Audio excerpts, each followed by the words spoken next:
África, América, Oceanía, nos conectamos con todo el mundo. Saluda a la gente de todo el mundo que nos va a ver ahora. Vamos a ir en vivo transmitiendo desde River. Ese aplauso tiene que hacer que tenga ganas de venir el de Australia. Que digan desde China, de Corea, yo quiero ir, lo que está pasando es impresionante, ese arriba. ¡Aleluya! Muy buenos días, buenas tardes, buenas noches a toda la gente que se conecta del otro lado, de cualquier parte del mundo. Estamos en River Arena transmitiendo en vivo, como siempre, a toda esa gente que nos está esperando y dicen que se alimentan con nosotros. Nos tienen como su congregación, como su iglesia, lo cual nos honra.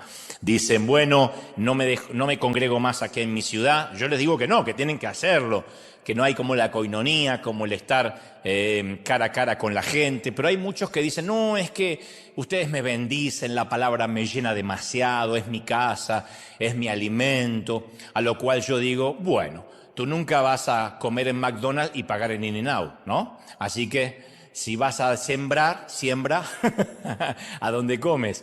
Pero independientemente de eso, les decimos que diezmen en sus iglesias, que localmente bendigan a los pastores donde están. Pero hay mucha gente que no se puede congregar y que lo hace a través de River, de nuestra streaming. Así que es un saludo muy especial. Gracias por estar ahí. ¿Estamos listos, sí o no? Díganme. Amén. ¿Listo para que Dios nos hable al que está en tu casa, al lado, a la suegra? Porque hasta la suegra Dios va a tocar. Así de poderoso va a ser el mensaje. A los que están aquí, dile, prepárate, Dios te va a hablar ahora. Te va a sorprender el Señor. Para los que están tristes, para los que necesitan una palabra, voy a transmitirte lo que creo Dios me dijo que te diga. Cuando el barco pesquero salió del puerto de Gloucester en Massachusetts, un 20 de septiembre de 1991, y se dirigió hacia el Atlántico Norte, muy pocos sospechaban que no volverían a verlo nunca más. Solo emergió algo de esos restos, mientras que los 6 miembros de la tripulación desaparecieron para siempre.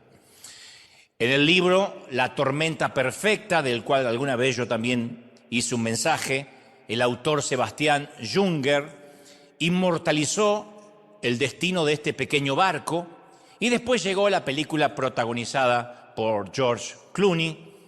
Pero Clooney fue un actor de reparto nada más, porque la verdadera estrella fue la tormenta en sí. Quienes vimos la película, vimos a la tormenta como un opresor aterrador, implacable. Y los meteorólogos fueron los que le pusieron el nombre la tormenta perfecta a esta tempestad cataclísmica. Yo no la hubiese llamado nunca perfecta, pero es la forma vívida de decir la convergencia o la unificación del peor de los eventos, de todos los eventos juntos, haciendo lo peor. Fue la convergencia simultánea de las peores condiciones climatológicas posibles. La historia fue absolutamente verídica, por eso se hizo un libro y de ahí devino en la película. Se unieron 3 elementos mortales, un frente que se desplazaba desde Canadá hacia Nueva Inglaterra, un sistema de alta presión que se desarrollaba desde la costa oriental de Canadá, y los últimos residuos del huracán Grace, que se agitaban a lo largo de la costa oriental de los Estados Unidos. Entonces el clima destemplado se asomaba de los 4 puntos cardinales, y todo eso se concentró en la pequeña barcaza pesquera. Por separados, el aire cálido, el aire frío y el aire húmedo son imperceptibles o casi imperceptibles. Pero cuando los patrones del viento hacen que se desplacen juntos, el resultado puede ser letal, fatal. La última transmisión de radio del capitán del barco pesquero llamado Billy Time, que es el personaje que interpreta Clooney en el cine, fue a las 6 p.m., 6 de la tarde de ese 28 de octubre de 1991. Reportó sus coordenadas al capitán de una embarcación hermana y dijo, ya vienen muchachos, y por lo que veo viene con mucha fuerza. Fueron las últimas palabras que se oyeron por radio. Y el pequeño barco se llamaba Andrea Gale. Cuando yo publicité el mensaje en las redes y le llamé a Andrea, pensaron que iba a hablar de alguna mujer, de algún huracán, porque siempre a los huracanes se le pone nombre de mujer. No sé por qué, no me maten las feministas, pero es decisión meteorológica. Podrían ponerle bien el huracán Ramón. No, le ponen Ramona. Y el libro y la película introdujeron la frase o la terminología tormenta, la expresión tormenta perfecta, al uso común, pero el concepto es muy antiguo, como la humanidad misma. En ocasiones tenemos que lidiar en la vida con la convergencia de múltiples crisis o circunstancias difíciles. De allí que se acuñó la frase, las desgracias nunca vienen solas. Frase de algunas madres que hemos tenido pesimistas. No vienen solas, de esto hay que esperar lo peor. Venía una vaca flaca y se debe venir 6 más atrás. Porque eso tenía que ver con que las desgracias siempre venían acompañadas con otra cosa peor. O la famosa, si no es una cosa, es la otra. Pero si no es una cosa, es la otra. Es cuando todo converge. Tu hijo se enferma, el auto se descompone cuando tienes que llevarlo al médico de emergencia, cuando llegas a duras penas, porque te tomaste un Uber o lo que sea, te dicen que alguien olvidó de pagar el seguro médico, a la vez llueve a cántaros, tu cónyuge, para variar, no responde el teléfono celular porque lo tiene apagado o está hablando. Entonces, una o dos de esas dificultades no son tan malas por separado, pero cuando llegan juntas conforman una gran tormenta y a veces que decimos, estoy en la lona, viene una detrás de la otra. Entonces, cuando múltiples circunstancias convergen, las finanzas, las relaciones, el trabajo, la salud, ahí es cuando nos preguntamos, Señor, ¿cuánto más puedo soportar? No me da respiro, la vida no me está dando tregua. Hay un límite en que llegamos a una masa crítica, a una situación límite que decimos, no tengo más fuerza, no puedo avanzar, necesito un respiro. A veces es un duelo detrás del otro.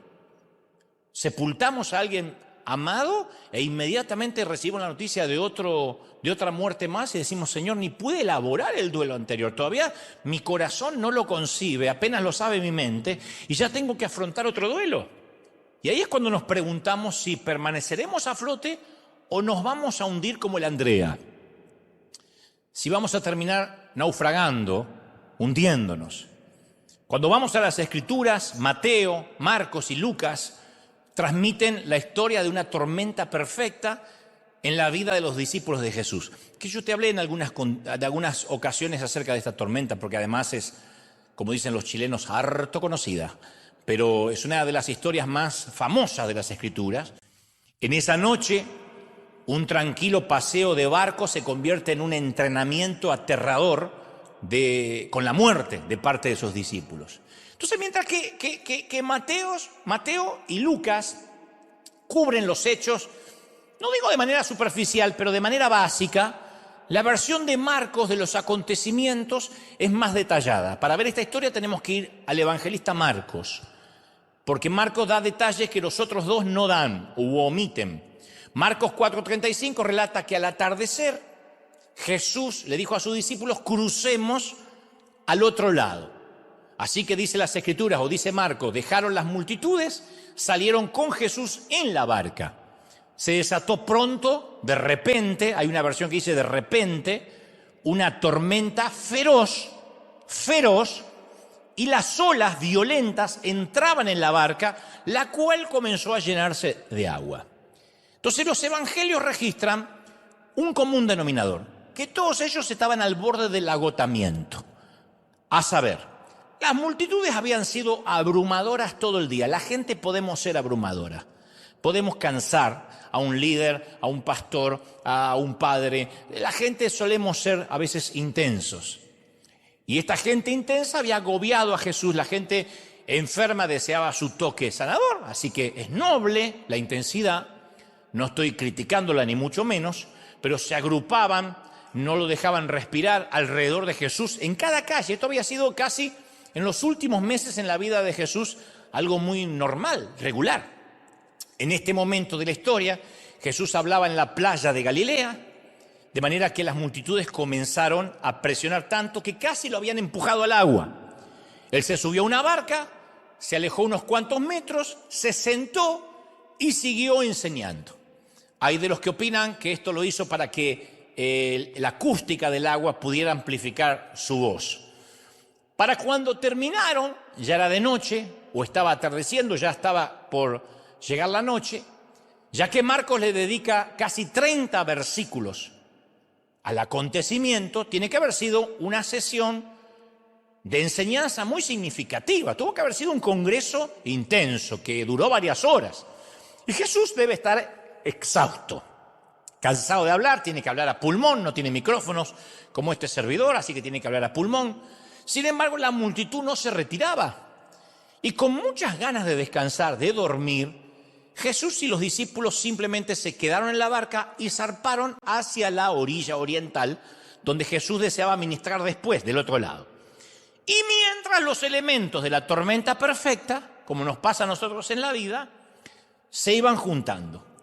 Primero, Jesús estaba totalmente exhausto, no podía más, se caía de sueño. Segundo, los discípulos estaban emocionalmente aturdidos por la cantidad de gente que se agolpaba a Jesús, que se le subía encima y tenían que correrlos y esperen, ya va a llegar su cita, su turno. Habían tenido un día emocionalmente también agotador. Tercero, ya era de noche, tarde para emprender un viaje, lo sabe cualquier pescador.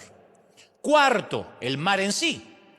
El mar de Galilea, que me tocó conocerlo, es como un tazón de agua asentado a más de 200 metros por debajo del nivel del mar. Lo alimenta el río Jordán y también desemboca de allí, entrando por el lado norte y saliendo por el extremo sur. Las montañas rodean al mar de Galilea, que no es un mar, es un lago. Al mar de Galilea, de cada lado, forman valles y quebradas que establecen el escenario para que sea una corriente de vientos fuertes. Entonces, cuando el aire fresco de las montañas pasa rápido por los valles y choca con el aire cálido que se desplaza sobre el mar, las tormentas violentas surgen en cuestión de minutos.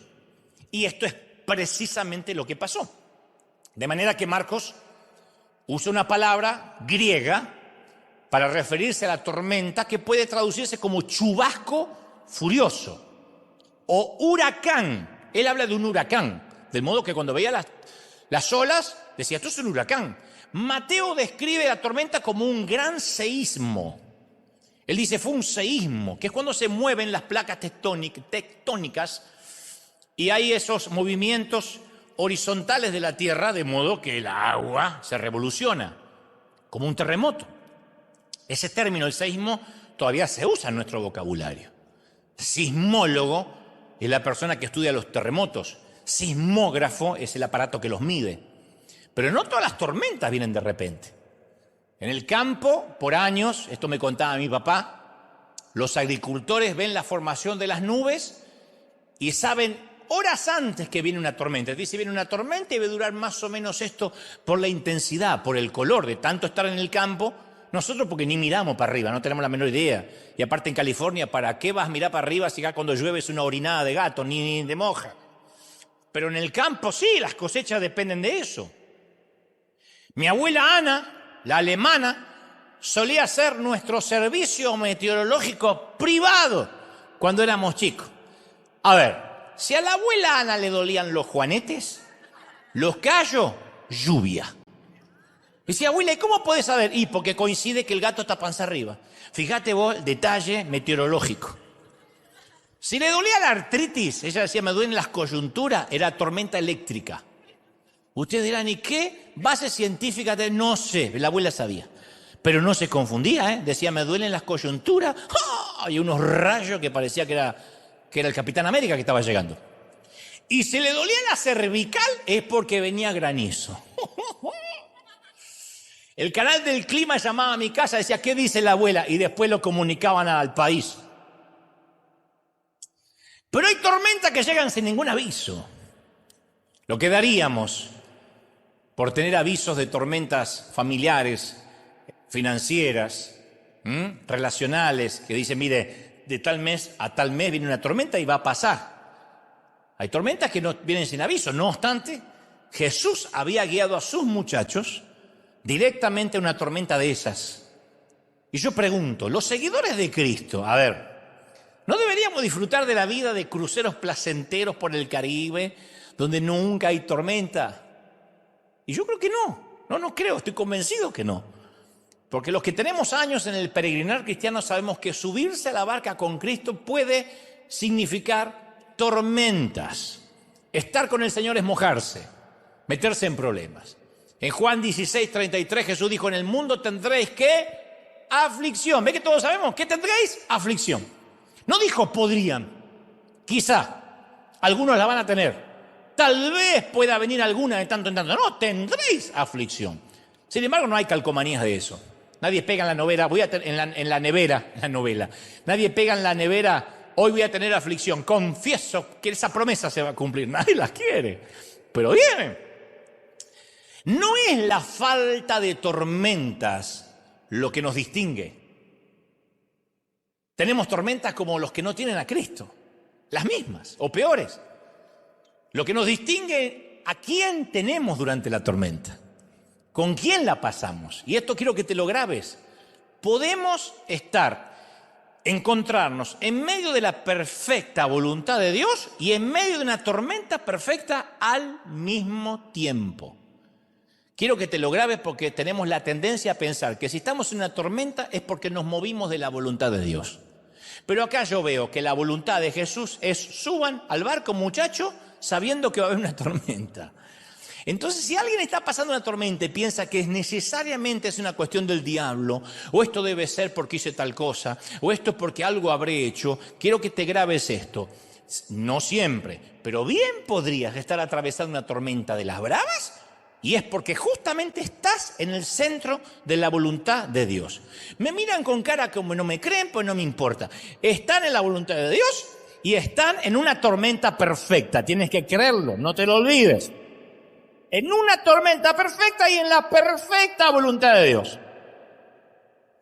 Hasta ese momento, para los discípulos no le había sido muy costoso seguir a Jesús. O sea, no había sido demasiado costoso. Poco más que renunciar a sus empleos, un poco de crítica y censura de los líderes religiosos, pero no se habían enfrentado hasta la fecha a nada fatal. De hecho, eran socios de la persona más popular de Galilea. Y los tipos se sentían medio unos héroes, se sentían medio unos celebrities. Y entonces llega la tormenta perfecta. Y naturalmente eso hizo que surgieran las preguntas. ¿Cuándo nos surgen las preguntas? Es cuando estamos en medio de una tormenta. ¿Quién se hace pregunta durante la primavera? Metafóricamente hablando de nuestra vida. ¿Quién se hace pregunta durante la luna de miel? Ni el cerebro usan algunos en la luna de miel. Pero las preguntas vienen durante la tormenta. Una gran paradoja del cristianismo es que por ser cristiano creemos que las tormentas se nos van a alejar y de hecho a veces Dios nos empuja hacia aguas turbulentas. Nos empuja ahí. Y ellos estaban a punto de aprender una lección valiosísima. Hay seguridad en el centro de la voluntad de Dios, aunque haya una tormenta alrededor. Cuando estás en el centro de la voluntad de Dios, cumpliendo lo que crees que tienes que cumplir, hay seguridad. Las tormentas no son un castigo por falta de obediencia. Muchas veces son el resultado de la obediencia. Por obedecer cosas que Dios nos manda hacer, nos metemos en una tormenta. Y siempre tenemos la tendencia, si hay tormentas que algo malo estoy haciendo, no, a veces significa que estás haciendo algo bueno. Que a veces tienes que poner los puntos a tus hijos en tu casa, perder la popularidad, decirle a tu hija, yo no soy tu amiga, soy tu madre, y eso va a hacer que te odio con todo mi corazón y pega un portazo, una tormenta, y el padre habla porque le hace eso a la nena, y el otro hermano sabe, y tú te dices, estoy en una tormenta, pero estás haciendo las cosas bien. Por hacer las cosas bien se desatan tormentas. En el ministerio hay tormenta cuando uno tiene que confrontar a alguien con respecto a su carácter y decirle, mira, tienes que arreglar esto, tienes que ajustar esto otro. Eso genera una tormenta. Por lo general, la persona que está recibiendo la exhortación no lo agradece y a lo mejor lo comenta con su cónyuge y se pone mal y es una tormenta y se genera un clima extraño. Aquel que tiene una compañía y no tiene el valor para despedir a aquel que es tóxico dentro de la empresa, y no tiene el valor para decir hasta acá llegamos juntos, fuiste útil para un momento, una temporada, pero a partir de ahora hay que seguir adelante. El que no tenga ese valor seguramente va a perder su compañía, va a tener conflictos mayores que la tormenta de enfrentar un momento incómodo. Por eso escuché por ahí que los anglos son lentos para contratar y rápidos para despedir. Cuando un gringo te despide, ¿qué te dice? I'm sorry. I'm sorry. Y si tu horario es hasta las 5, ¿a qué hora te despide? 5 menos 5 del viernes. I'm sorry. No, pero no dan explicaciones. Disco rayado. I'm sorry. Pero yo estoy hace 40 años. I'm sorry. Security. Nosotros somos rápidos para contratar, porque nos cae bien, porque es buena persona, porque lo quiero ayudar, y lentos para sacarnos de encima a alguien. Quiero despedir a alguien que me está rompiendo la empresa, que está destruyendo el liderazgo de la iglesia. Y estoy orando, llevo 3 años y medio en oración para ver si lo saco. Una pierna cangrenada, hay que cortar. Si no, en la cangrena te llega al corazón y te mata. Entonces, la tormenta es dura en el momento, pero esas decisiones son las que nos llevan después al tiempo de paz, de pacificación real. Estos hombres estaban en esa tormenta porque se habían metido en la barca cuando Jesús dijo, vamos muchachos, vamos. Él invitó. Algún día vas a seguir a Jesús en medio de una tormenta y vas a aprender que es el puerto más seguro de todos. Mis mayores tormentas, por lo general, fueron por obedecer alguna orden divina de Dios, que yo dije, Señor, ¿en qué me metí? El Señor dice, no te metiste, yo te metí. Y obedeciste.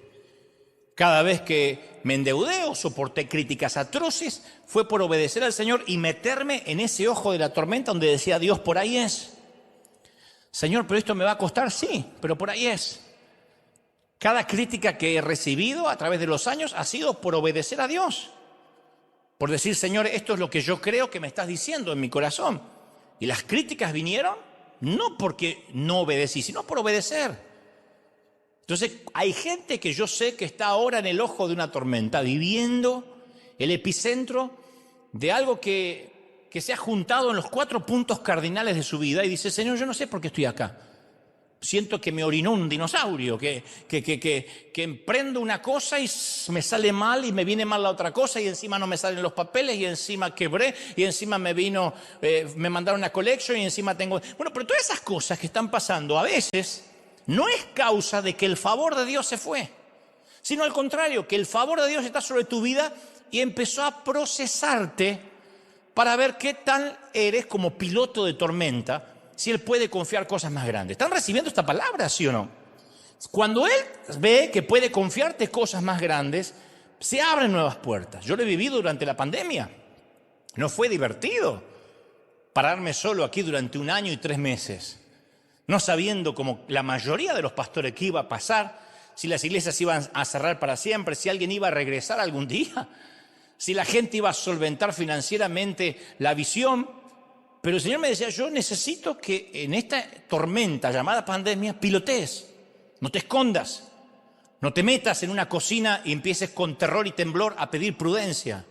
Sé prudente, pero ponte como piloto de tormenta diciendo, batallón del ejército de Dios, hasta nuevo aviso, no se muevan de sus puestos.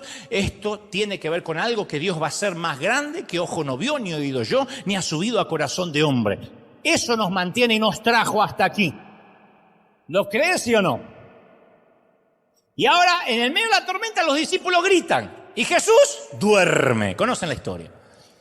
Los truenos rugen. Y Jesús ronca, ruge más. No, la Biblia no dice que Él dormita, ni descansa. Como decían nuestros padres. Que todos los padres tenían la misma costumbre. Prendían la tele y hacían... Y yo quería cambiar de canal. No cambié, estoy mirando. Si está durmiendo... Estoy descansando los ojos. Descansar los ojos, ¿no es dormir? ¿Estaba durmiendo? No. Cerré los ojos nomás y estoy escuchando, estoy descansando los ojos. ¿Y cómo escuchas con el fondo del mar que tenés como ronquido? Es un hipopótamo que tiene de soundtrack.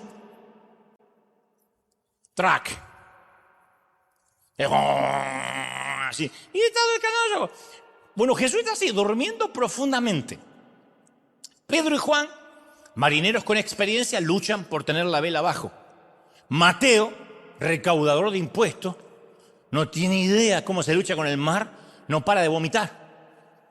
Esta tormenta no es lo que espera un recolector de impuestos. El tipo ha trabajado en la oficina toda la vida y ahora lo metieron en una barca, no tiene nada que ver con la pesca, no le gusta el olor a pescado, no le gusta cómo luce el mar y dice, ¿a quién se me ocurrió seguir? El Evangelio de Marcos agrega 2 detalles curiosos. Dice, y Jesús estaba en la popa durmiendo sobre un cabezal. Los pescadores del primer siglo usaban redes barredoras que colgaban al lado del bote y guardaban las redes en un compartimiento que era construido en la popa justamente para ese propósito, una especie de cuevita que había ahí, un lugar donde alguien podía estar cubierto si se metía abajo. Así que Cristo, muy soñoliento, fusilado por las actividades del día, gateó debajo de la cubierta para poder dormir. Y descansaba sobre un cabezal, que no es una mullida almohada de plumas, es una bolsa de cuero llena de arena, una bolsa que se usa para estabilizar la barca, que los pescadores del Mediterráneo todavía la usan. Es una suerte de ancla natural. Y la siesta de Jesús preocupa a los discípulos. Y van y le gritan aquella frase apoteótica, histórica, la frase de peor fe, o de la frase de mínima fe que existe en las Escrituras, casi nula fe. Maestro, primero con respeto, ¿no? Como cuando en las redes dicen, con todo respeto. Yo sé que se vaya al infierno, con todo respeto. Acá, maestro, ¿no te importa que nos ahoguemos? Hay una versión que dice, ¿no ves que perecemos? ¿No tienes cuidado de nuestra vida? Le dice, no te importa, durmiendo. Estaban locos. Hay una vieja canción que cuando niño cantamos en mi iglesia en el coro, porque alguna vez canté en el coro, y no era porque sabía cantar, sino porque el coro era los que no tocan pandereta al coro, así se dividía. Y que se ha utilizado en cientos de funerales alrededor del mundo, fue compuesta a mediados de 1874. Miriam Baker había perdido a sus padres a causa de una enfermedad y la misma enfermedad se lleva a su hermano querido, la misma enfermedad. Y entonces ella siente que está literalmente en un duelo que no le da respiro al duelo anterior, en una tormenta perfecta. Y cuando ella recibe la noticia de que su hermano querido había muerto, se enojó muchísimo con Dios. Y ella cuenta que escribe esta canción enojada con Dios. El himno Maestro se encrespan las aguas. Nosotros cantábamos con el coro, pero es una canción de alguien enojado. No es otra cosa que el mismo reclamo de los discípulos. La canción decía, Maestro se encrespan las aguas y ruge la tempestad. Los grandes abismos del cielo se llenan de oscuridad. Y después pregunta, ¿no ves que aquí perecemos? ¿Puedes dormir así? Cuando el mar agitado nos abre profundo sepulcro aquí. Y nosotros lo cantamos así todos muy ungidos. ¿Cómo puedes dormir así?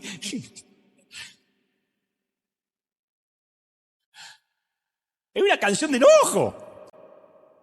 Luego dice, los vientos, las olas oirán su voz, sea la paz, calman las iras del negro mar y así la barquilla. Entonces muy coral para hacer todo como gato de rico haciendo, oh, va el Señor. Pero es una canción espantosa, con perdón de quien la compuso, de Miriam. Y los discípulos hacen la misma pregunta, no le preguntan a Jesús, Señor, Maestro, ¿será que puedes detener la tormenta? No le preguntan sobre la posibilidad. No hablan de su conocimiento. ¿Sabías que hay una tormenta? ¿O si va a poder hacer algo? Señor, ¿tienes experiencia de casualidad con la tormenta? Sino que presentan dudas respecto a su carácter. ¿No te importa? Qué feo es cuando lo primero que dudan es de tu carácter. ¿No te importa que nos estamos muriendo? Eso es lo que hace el miedo. Corroe nuestra confianza de la bondad de Dios. Comenzamos a preguntarnos si acaso Dios puede dormir durante nuestras tormentas. Si sus ojos están cerrados justamente cuando nosotros los tenemos demasiado abiertos toda la noche. ¿Le importamos? Señor, ¿yo te importo? El miedo siempre desata una multitud de dudas y nos afecta la memoria, Los discípulos tenían cientos de razones para confiar en Jesús. A esta altura ya lo habían visto sanar enfermos de toda dolencia en el pueblo. Pero ¿sabe lo que hace el miedo? Crea una suerte de amnesia espiritual. Embota nuestra memoria acerca de la fidelidad de Dios. No importa que Dios ya te sacó de tormentas anteriores, pensamos que ahora en esta se durmió. Y nos hace olvidar lo que Jesús hizo. Nos reduce a una gelatina temblorosa, lleno de pánico. O sea, creemos en Dios. Nadie de los que está acá dudo que diga, yo no creo. Creemos en Dios, pero no estamos seguros de su presencia con nosotros. Y esa es una deficiencia muy significativa de la fe. Creer en Dios y no estar seguro de su presencia contigo es lo mismo que no creer nada. Decir, pero a ver, yo creo en Jesús, pero lo que no creo es que esté conmigo en medio de esta crisis. Esa es la crisis que los discípulos se enfrentaron. Ellos sabían que Jesús estaba ahí con ellos, pero no se daban cuenta que era Dios. Tú puedes llevar a Jesús colgadito de una medallita, un muñequito que cuelgue del espejo retrovisor, o tocar la Biblia de vez en cuando, pero no creer que Dios es ese Jesús. Y ellos estaban con Jesús, pero no estaban conscientes de la presencia de Dios.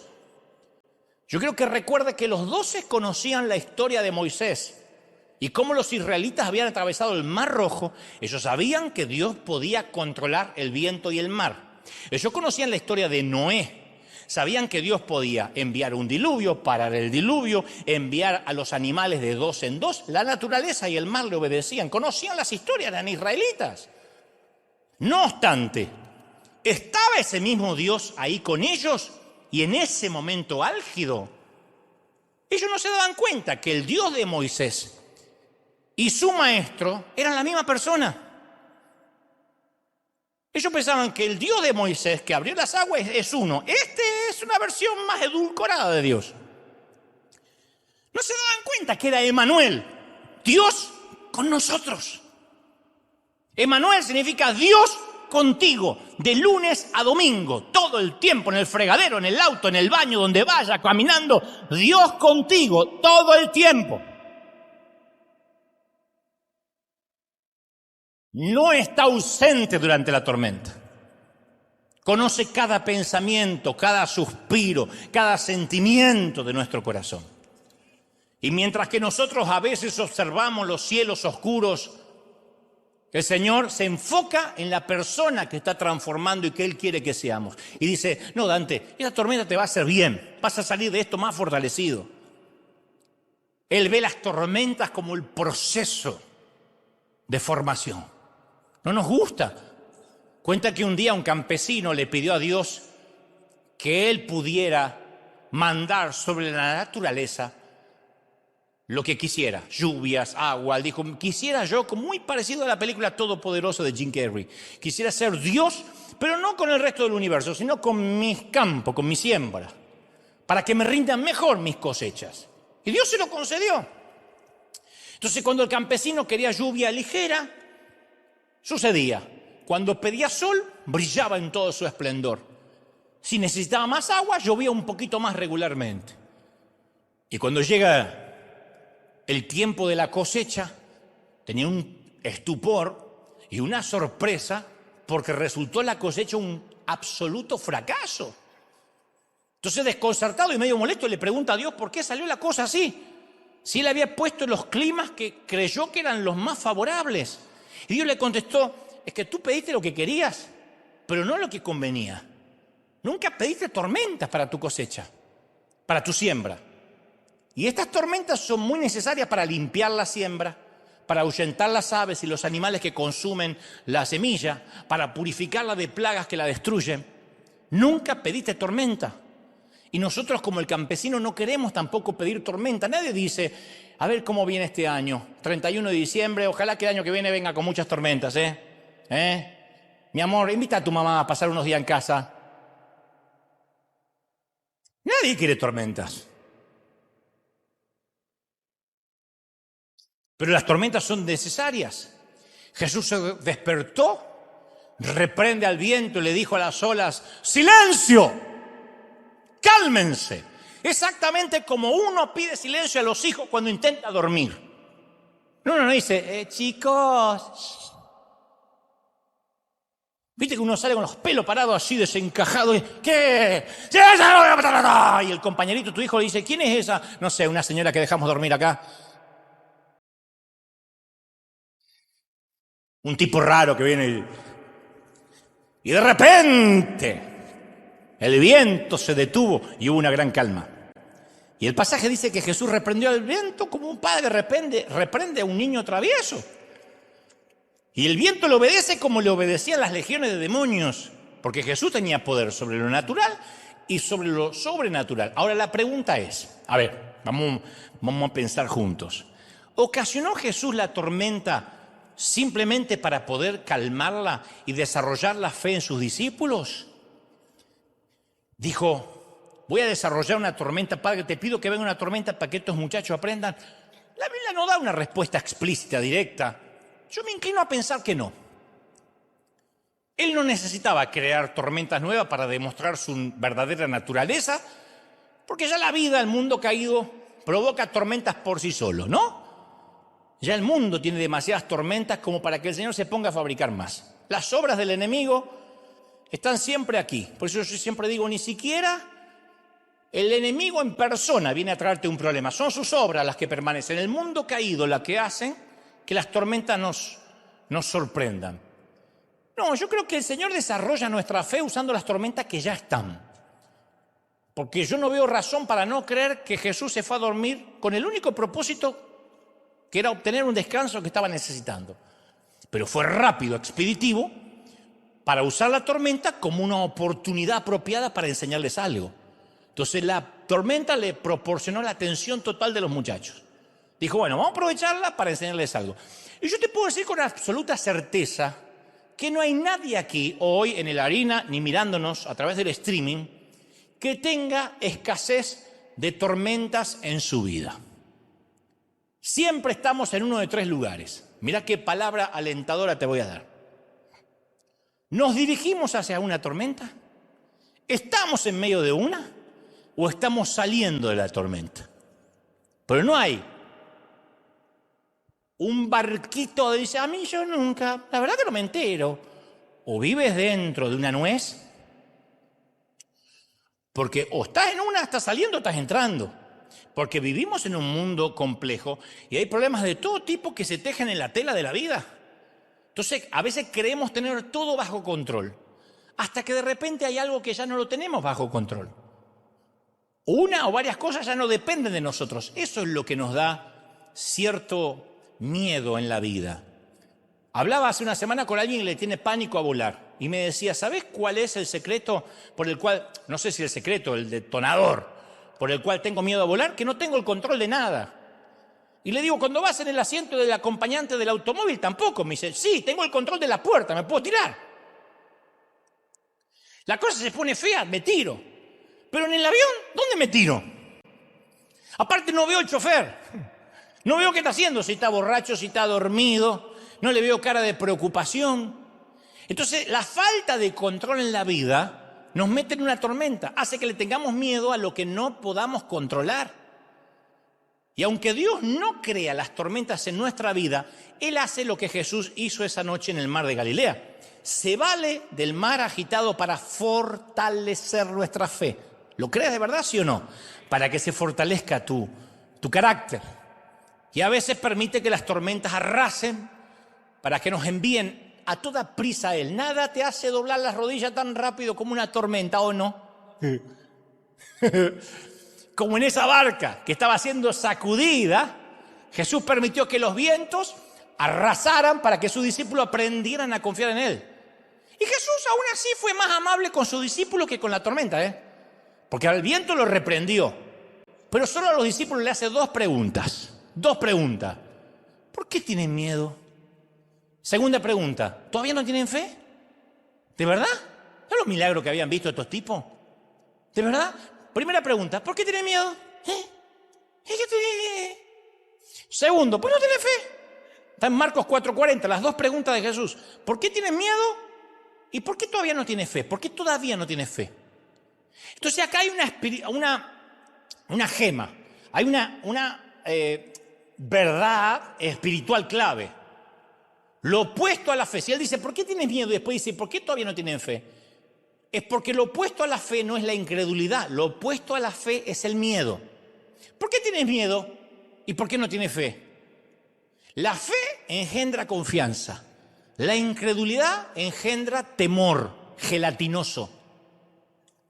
Y lo que verdaderamente me intriga acerca de esta historia es que Jesús reemplaza un temor por otro temor.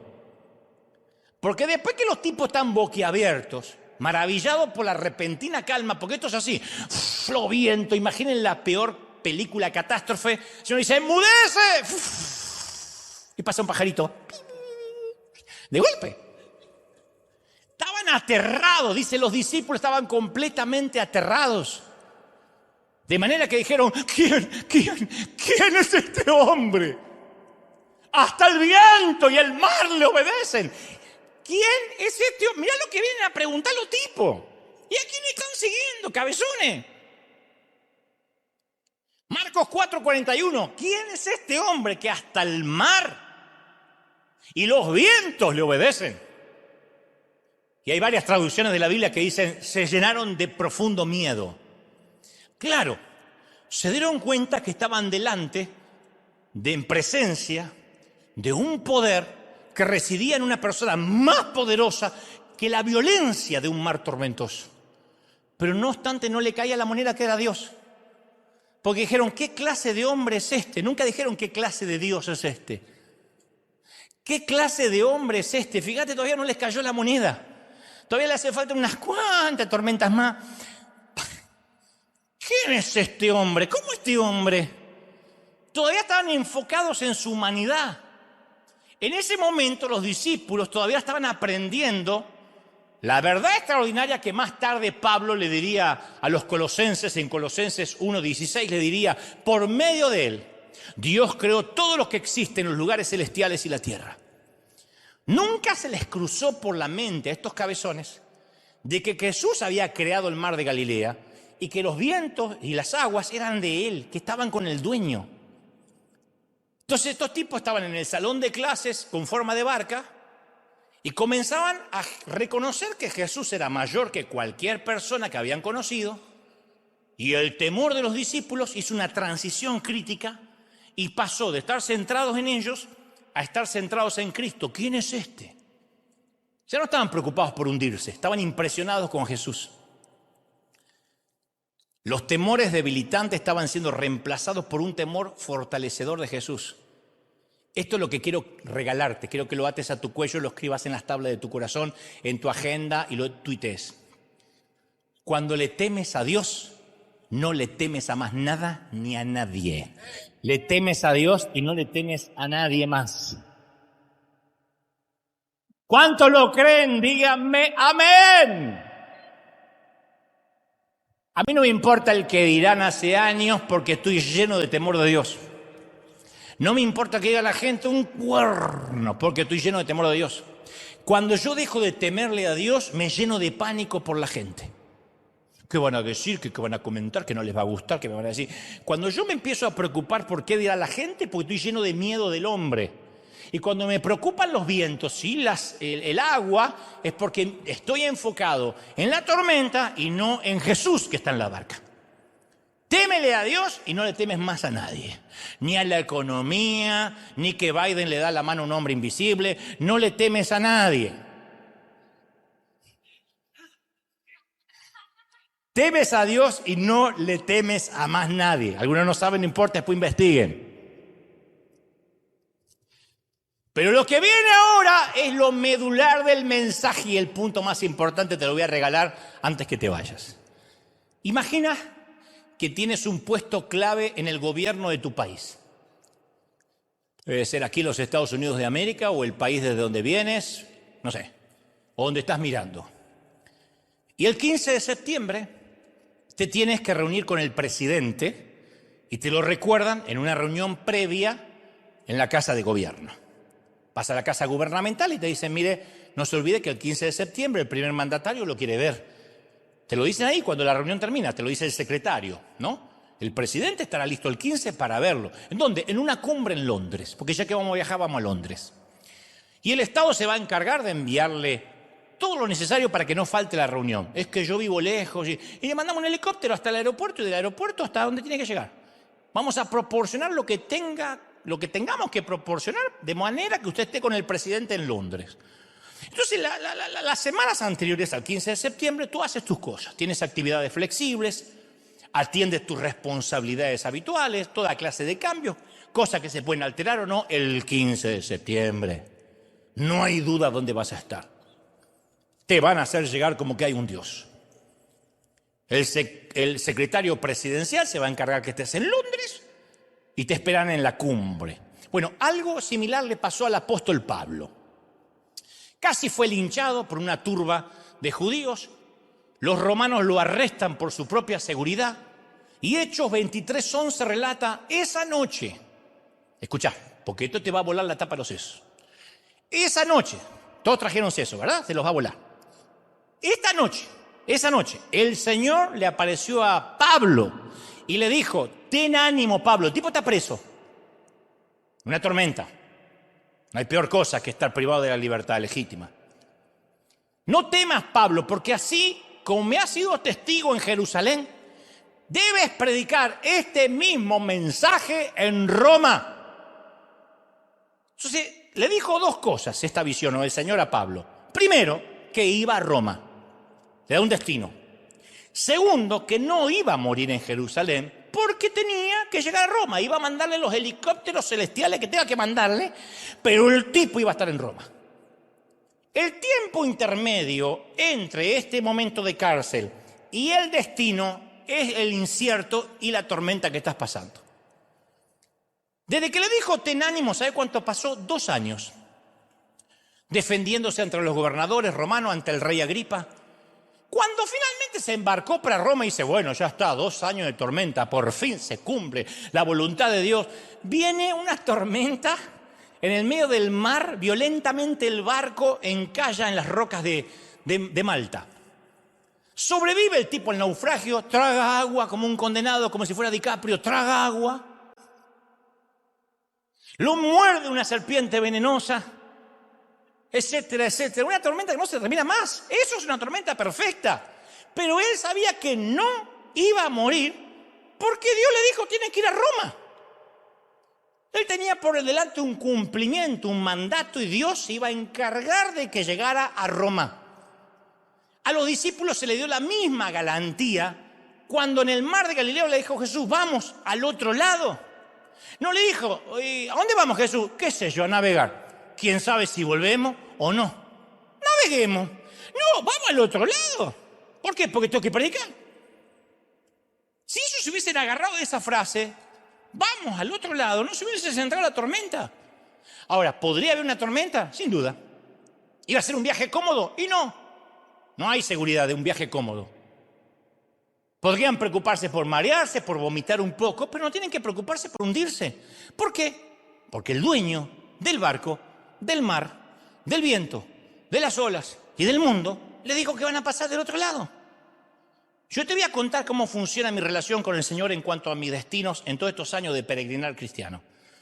El Señor sabe que puede contar incondicionalmente conmigo, pero yo siempre le pido al Señor, lo necesito, una foto del destino. Muéstrame una foto. Mientras que me estoy bañando, mientras que me tomo un Malbec mendocino. Bueno, ahí no, porque por ahí puedo dudar, sí, pero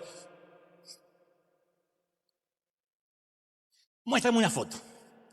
Si al menos me muestra al menos una imagen del futuro, yo sé que las tormentas del medio no van a arruinar esa fotografía que Dios me mostró, que existió, ya está. Todo lo que he vivido alguna vez fue una foto en mi mente que Dios me regaló.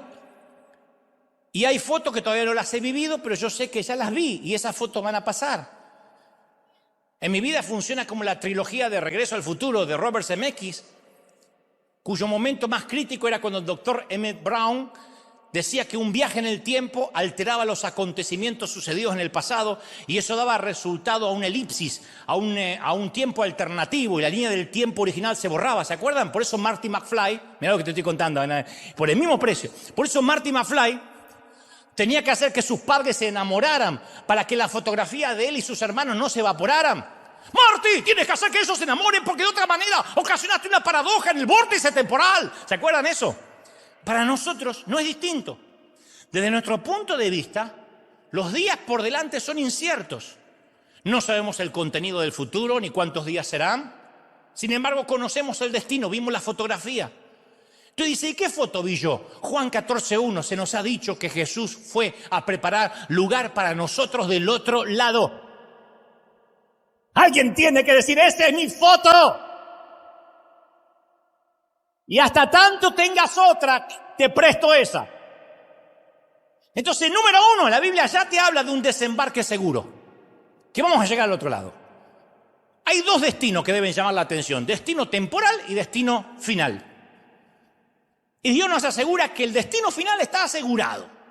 No es que Dios te borra del libro de la vida, te vuelve a escribir, te borra del libro de la vida, te vuelve a escribir, te vuelve a ver, y ya hay un borrón, dice, bueno, no lo anoto más porque este ya es un desgraciado. ¡No!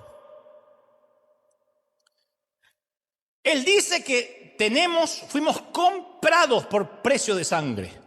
Y eso debería disipar toda clase de miedo a las tormentas. Se nos dice que los que están en Cristo somos salvos. ¿Se nos garantiza que no habrá tormentas en el camino hacia el destino final? No. En Cristo hasta la muerte pierde su poder. Y Jesús ofreció estas palabras de atención a sus discípulos. En Juan 10:27, mis ovejas escuchan mi voz, dijo el Señor. Yo las conozco, ellas me siguen, les doy vida eterna, nunca perecerán. Nadie puede quitármelas, porque mi Padre me las ha dado, y Él es más poderoso que todos. Nadie puede quitar mis ovejas de las manos del Padre. El Padre y yo somos uno. Alguien tiene que decir amén. Nadie. Refútame eso. Nadie. Entonces la palabra de Dios dice que debemos esperar aguas tormentosas. A mí me parece iluminador que el apóstol Santiago, el medio hermano de Jesús, usara la metáfora de mar turbulento cuando habló de las pruebas. Él dijo que a veces seremos como una ola del mar, que el viento arrastra de un sitio a otro, Santiago 1:6. Y describe Santiago, amados hermanos, cuando tengan que enfrentar todo tipo de problemas, considéralo como un tiempo para alegrarte mucho. De verdad, viene la suegra y sonríe, porque te lo dice Santiago. Observa que no dice si acaso, cuando vengan las pruebas. La Biblia nunca prometió cielos despejados, nunca prometió veranos eternos. Ni siquiera Jesús vivió una vida perfecta, libre de tormenta, no estuvo exento. Hebreos 5:8 nos dice que a Él se le permitió sufrir, y Romanos 8:32 dice, Dios no se guardó ni a su propio Hijo, sino que lo entregó por todos nosotros. ¿Estamos de acuerdo, sí o no? Permitió que su Hijo sufriera por nosotros para librarnos del castigo que nos merecíamos. Si el Señor tuvo que sufrir, ¿por qué estaríamos exentos? Después lo explicó en Mateo 10:24, los alumnos no son superiores a su maestro, ni los esclavos superiores a su amo. La Biblia está llena de relatos en Hebreos 11, que es una recopilación de gente pilotos de tormenta. Pablo relata sus propias experiencias y no habla metafóricamente. 4 naufragios tuvo Pablo al menos, de verdad. Pero él siempre tenía la foto del destino. Y yo sé como tú, que algún día no tendremos más fotografías del futuro. Llegará el momento en que yo ya no las pueda ver, que miraré hacia el futuro y no hay nada. Entonces sabré que mi tiempo está terminando aquí. Entenderé el mensaje que ya no se me asignaron destinos de este lado del sol y que entonces estoy listo para irme al hogar en paz. Mientras tanto, mientras que se me asignen destinos de este lado del sol, no me promete que no habrá tormentas, ni que voy a esquivar las gotas de lluvia. Pablo escribe en capítulo 4, versículo 12, Pedro, en su libro que lleva su nombre, capítulo 4, versículo 12, queridos, no se sorprendan cuando las pruebas de fuego vengan y las tengas que atravesar. Como si algo extraño te sucediera, como que el diablo se enojó. Alégrate mucho, porque esas tormentas, esas pruebas, te hacen partícipe del sufrimiento de Cristo, para que tengas la inmensa alegría de ver su gloria cuando sea revelada a todo el mundo. Y Jesús nos dio las claves para sobrevivir. Él dijo, 2 casas, 2 constructores, ¿se acuerdan?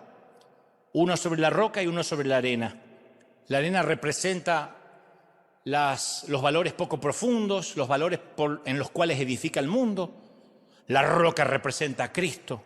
Pero para ambas casas el pronóstico del tiempo es que viva sobre la roca o viva sobre la arena, mi abuela Ana te dirá, me duelen los juanetes, la artritis y la cervical. Y cuando la tormenta arrase, la primera casa se derrumbará en la arena y el mar se lo llevará a las profundidades. La otra casa va a permanecer firme, soportando los vientos más violentos. Y en décadas de ministerio te doy mi palabra, yo he vivido y he visto eso en mucha gente. La gente que coloca su confianza en Dios, porque ha construido su vida sobre la roca, no se puede mover, pase lo que pase. No lo mueven ni los duelos, ni las tragedias, ni los infortunios. Hay roca en el fondo. La palabra dice que el Salvador está a bordo. ¿Tú lo tienes a bordo, sí o no?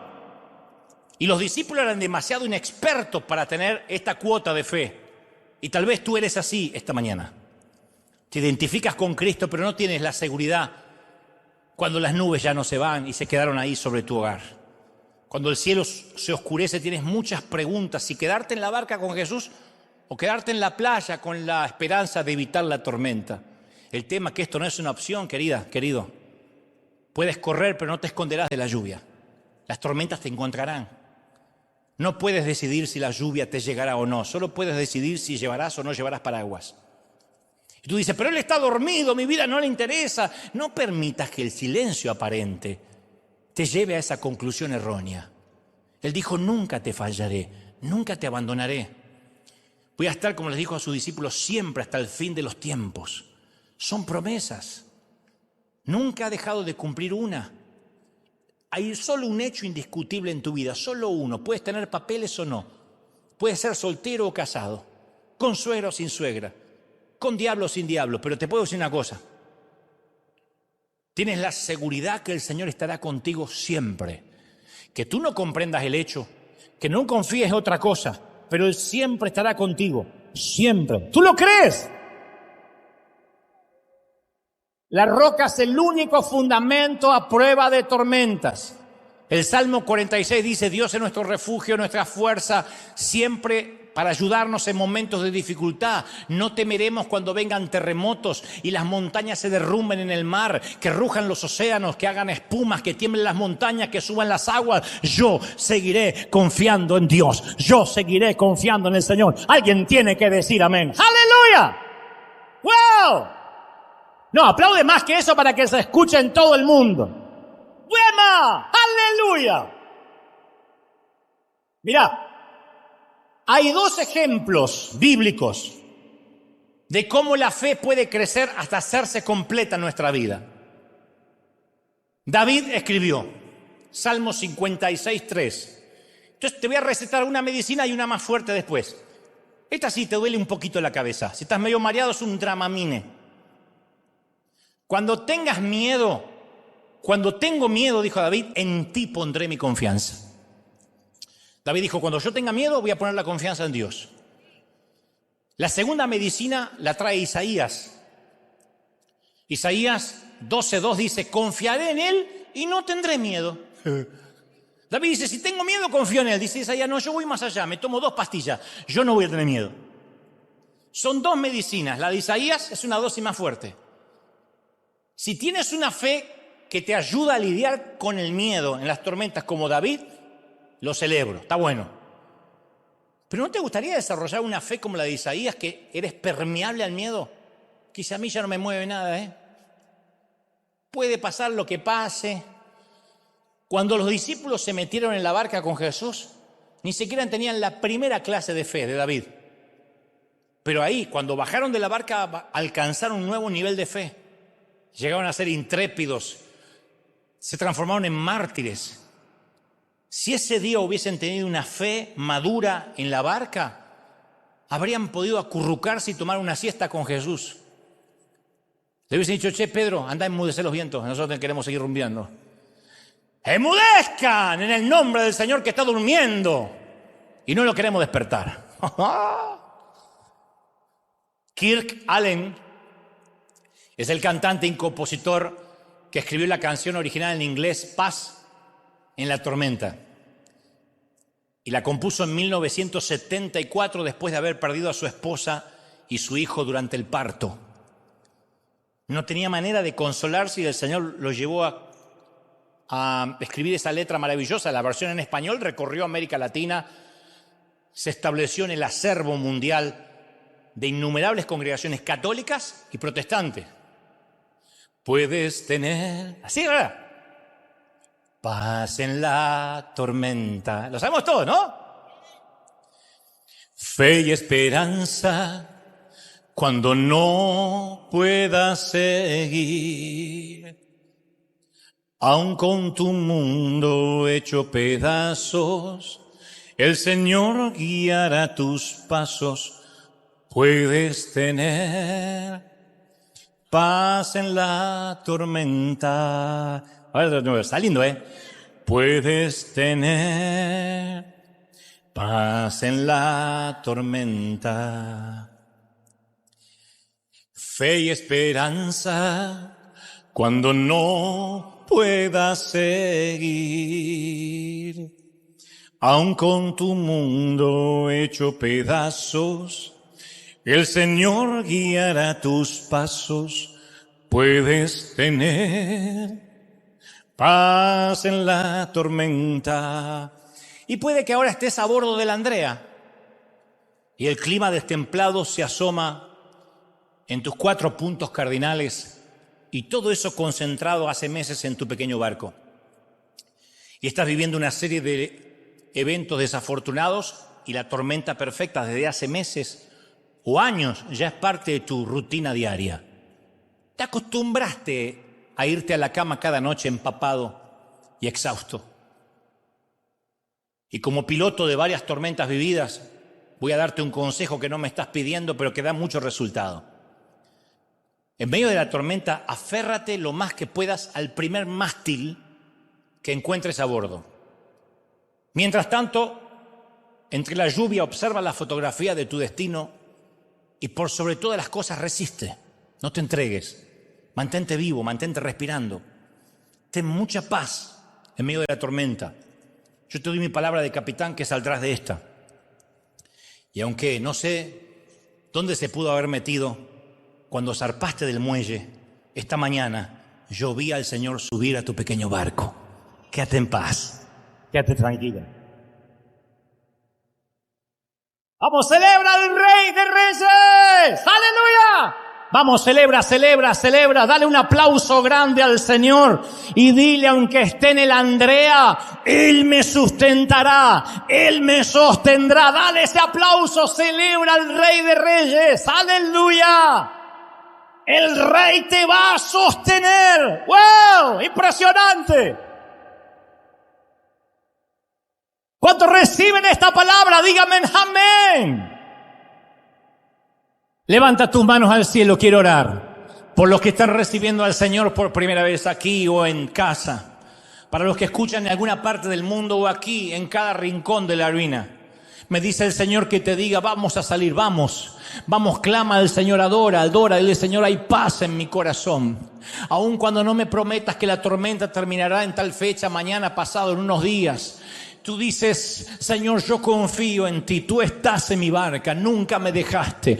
Vamos, comienza a adorar a Dios por eso. No pidas para salir de la tormenta, no es el momento ahora. Dile, Señor, gracias por estar conmigo, gracias por no dejarme. Yo pude sentirte allí en la sala de cuidados intensivos, pude sentirte en el funeral. Estaba sosteniendo mi mano fuerte cuando era una niña en el panteón. Tú me abrazabas fuerte y me decías, pequeña, saldremos juntos de esto. Y tú estuviste allí, Señor, aún durante el abuso. Tú me ayudabas a soportar. Tú me estuviste ahí cuando me abandonaron, cuando me dijeron que no me amaban, cuando me dijeron mis padres que no me querían. El Señor dice, yo no te he dejado, yo te he sostenido por la mano todos estos años. Mira hacia atrás y cuenta mi fidelidad. Aun cuando no sabías ni qué comer ni cómo salir adelante, cuando tus noches eran oscuras y tenebrosas, yo te sostuve, dice el Señor. Yo no te he dejado, dice el Espíritu. Vamos, levanta las manos y agradece. En casa también agradece, porque el Señor ha estado en la clínica, en el hospital. Ha estado en las sesiones de quimioterapia. No te ha dejado durante la diálisis. Y Él te ha acompañado. Y si te toca ver a alguien partir, o tú mismo, yo mismo tuviésemos que partir, y ya no viéramos fotos del destino de este lado del sol, sabremos que habremos peleado la buena batalla y nos iremos estoicos, enteros, nos iremos dignos, con dignidad, diciendo, Señor, he vivido una buena vida y hasta que a ti se te plació la he tratado de vivir confiando en tu voluntad, y he tenido serias críticas y he tenido serias tormentas y turbulencias financieras, económicas, familiares, pero tú me has sostenido. Dile, Señor, tú me has sostenido. Vamos. Estoy orando por los pilotos de tormenta. Oro por pastores del otro lado, por siervos de Dios, por pastores, pastoras, que durante la tormenta del 2020 se han aferrado al mástil y han dicho, Señor, ¿qué va a pasar? Pero han creído en Dios. Por tanto, no has bajado los brazos, dice el Señor. Por cuanto no te has entregado, por cuanto has resistido, yo te voy a bendecir. Yo voy a abrir los cielos pronto. Los cielos se van a abrir. Los cielos se van a abrir, la lluvia va a parar. ¡Uy! Impresionante. Todos orando, todos. Estoy orando por los que atraviesan hace años enfermedades físicas y están confinados a medicamentos o a tratamientos. El Señor sabe que estás harta, sabe que estás agotado y exhausto. Él estuvo allí y hay momentos que no te quieres levantar y dices, Señor, no quiero salir más de la cama. El Señor dice, aférrate al mástil, vamos a salir de esta. Y si de este lado del sol no logras salir, no te preocupes, yo fui a preparar un lugar para ti.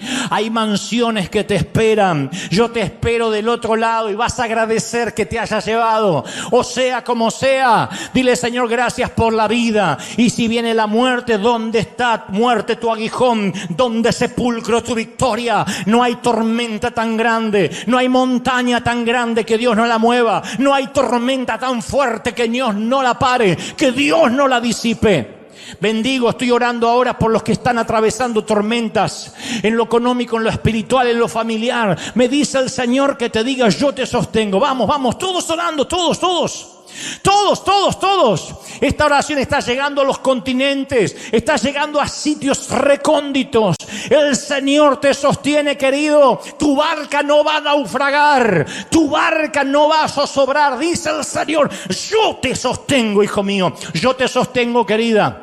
Padre, yo he transmitido a tu pueblo, a estos tus hijos, a estos tus capitanes de navío, lo que creo me has dicho que les diga. No he omitido, no he agregado a lo que creo me has dado para que yo les transmita. Y ahora yo te pido que tu espíritu selle cada palabra, que llegue a donde yo no pueda llegar, los corazones, las almas, las mentes. Bendigo a este ejército. Sopla, Dios, corriente del Espíritu, es una doble porción de tu Espíritu. Yo los bendigo, yo suelto sobre ellos bendición hasta que sobreabunde. Lo creo, Dios, lo declaro. Bendigo a tu pueblo, declaro bendición en todas las áreas y declaro que los mejores días están por venir. Vienen días primaverales. Pero agradece por la tormenta, porque Dios nos está formando, nos está procesando, nos está transmitiendo carácter para lo que viene. Dios dice, lo que viene hacia tu vida, vas a tener un carácter fuerte que lo sostenga. Son bendiciones tan grandes que necesitas un carácter que los pueda sostener. Por eso la tormenta estaba planificada en mi servicio meteorológico celestial. Yo la planifiqué porque tengo cosas para darte y esas cosas no vendrán hasta tanto tú puedas soportarla. Bendice la tormenta y dile gracias, Señor. Padre, gracias por este tiempo. Termino y culmino diciendo, Señor, gracias por la palabra, gracias por estos días. Septiembre, octubre, noviembre y diciembre, cuatrimestre de bendición. Lo creemos, lo declaramos, lo confesamos, declaramos que los cielos se abrirán. Y no termina el año sin que estemos en puerto seguro. Y si no lo estamos, tú estás a bordo y nos bendices de igual manera. Amén, amén y amén. Gloria a Jesús. ¿Te animas a dar un aplauso al Señor fuerte? El Señor es fiel, iglesia. Hasta el domingo que viene. Que Dios te bendiga, que Dios te guarde y haga resplandecer su rostro sobre ti. Chao, firme como talón de oso. Chao.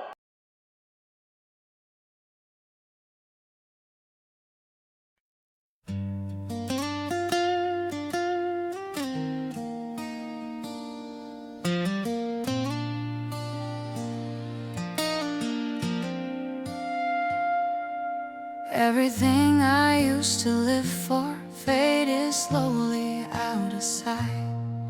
Now my days just circle around you like I'm lost without a light.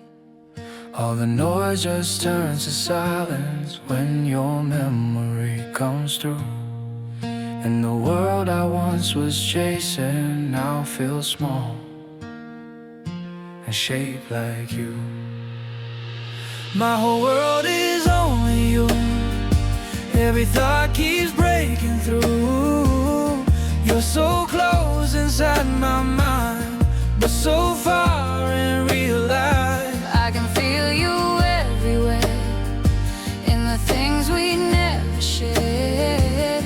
All this love I'm going through never reaches you.